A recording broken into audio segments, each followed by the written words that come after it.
নতুন করে গতকালকে রাতের বেলায় সন্ধ্যার সময় আমরা 24 ঘন্টার আলটিমেটাম দিয়েছিলাম, কিন্তু আমাদের এই সরকারের পক্ষ থেকে আমাদের সাথে যোগাযোগ করা হয়েছে এবং আলাপ আলোচনার মাধ্যমে এই বিষয়টা সমাধান যাতে হয় সেজন্যই মূলত আজকে আমাদেরকে ডাকা হয়েছিল। আমাদের যেই বাকি 5 দফা দাবি আছে সেই দাবিগুলো আমরা এখানে উপস্থাপন করেছি এবং এখান থেকে আমাদের দাবিগুলোর ব্যাপারে অত্যন্ত পজিটিভভাবেই নেওয়া হয়েছে এবং এই বিষয়গুলো বিভিন্ন প্রক্রিয়া অনুসরণ করে মেনে নেওয়া হবে সেটা আমাদেরকে আশ্বাস দেওয়া হয়েছে। আমি যদি একটু বলি, আমাদের প্রথম দাবি ছিল হচ্ছে ঢাকা কলেজ সহ 7 কলেজ শিক্ষার্থীদের সঙ্গে ঢাকা বিশ্ববিদ্যালয়ের শিক্ষার্থীদের সংঘাতের দায় নিয়ে ঢাকা বিশ্ববিদ্যালয়ের প্রভিসি মামুন স্যারকে ক্ষমা প্রার্থনা করে পদত্যাগ করতে হবে। এই বিষয়টি নিয়ে কথা বলা হয়েছে হচ্ছে এখন থেকে ঢাকা কলেজ সহ 7 কলেজ সংশ্লিষ্ট কোনো কমিটির সাথে প্রভিসি মামুন স্যার আর কোনোভাবে কানেক্টেড থাকবে না, এই কথাটা বলা হয়েছে।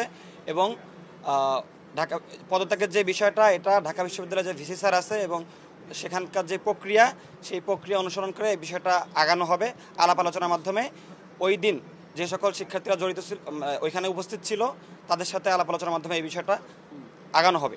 2 নম্বর দাবি ছিল আমাদের ঢাকা কলেজ শিক্ষার্থী রাকিবকে হত্যার উদ্দেশ্যে হামলাসহ ঢাকা কলেজের শিক্ষার্থীদের উপরে নিউ মার্কেট থানা পুলিশের যে আক্রমণ, সেটার বিরুদ্ধে বিভাগীয় তদন্ত করে ব্যবস্থা নেওয়ার যে বিষয়টা, সেখানে তদন্ত করার জন্য 3 দিন সময় নেওয়া হয়েছে। এই 3 দিনের মধ্যে যারা জড়িত তাদের বিরুদ্ধে কঠোর ব্যবস্থা নেবে বলে আমাদেরকে বলা হয়েছে। আমাদের 3 নম্বর দাবি যে ছিল, ওই দিন আমাদের নারী শিক্ষার্থীদেরকে নিয়ে যে কুরুচিপূর্ণ মন্তব্য করা হয়েছিল এবং ঢাকা বিশ্ববিদ্যালয়ে তারা যে আগে আমাদের উপরে শান্তিপূর্ণ কর্মসূচিতে আক্রমণ করেছিল, যেন ক্ষমা চাওয়া সহ বাকি যে বিষয়টা, সেটাও আমরা যখন ঢাকা বিশ্ববিদ্যালয়ের ভিসি স্যারের সাথে বসবো সে বিষয়টা সেখানে সমাধান করা হবে এবং এ বিষয়ে এখান থেকে সর্বোচ্চ সহযোগিতার আশ্বাস আমাদেরকে দেওয়া হয়েছে। চতুর্থ যে দাবিটা, আমাদের অধিভুক্তি বাতিল, এটা গতকালকে হয়ে গিয়েছে, এটা নিয়ে আমরা কিছু বলতে চাচ্ছি না। আমাদের পঞ্চম যেই দাবিটা ছিল, যে এই সামগ্রিক বিষয়টা মিটমাট করার জন্য শিক্ষার্থী উপদেষ্টা নাহিদ ইসলাম সহ যাদের সাথে বসার যে বিষয়টা, সেটা আজকেই বসা হলো, এটাও মেনে নেওয়া হয়েছে।